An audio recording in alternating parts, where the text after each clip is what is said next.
In this video, I'm going to show you how you can get your Ethereum wallet address on Trust Wallet. Ensure you subscribe and turn on the bell notification to this channel for lots of educational guides and contents like this. And if someone tells you to send him or her your Ethereum wallet address, right? You want to send it from Ethereum and you don't know what to do. What we're going to do now, I'm going to click on this manage crypto, right? Come on to this search, type in Ethereum.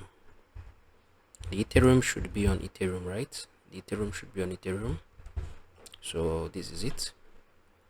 This is the main one. The Ethereum should be on Ethereum. So on it, click it. Then once you have on it, Ethereum is currently trading for $3,595 at the exact time I'm recording this video. So it may possibly still go higher, right? So this is how you can get your Ethereum wallet address. Click on it.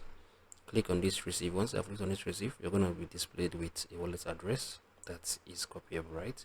So you can send it to the friend or the relative or anyone that want to give to you some Ethereum.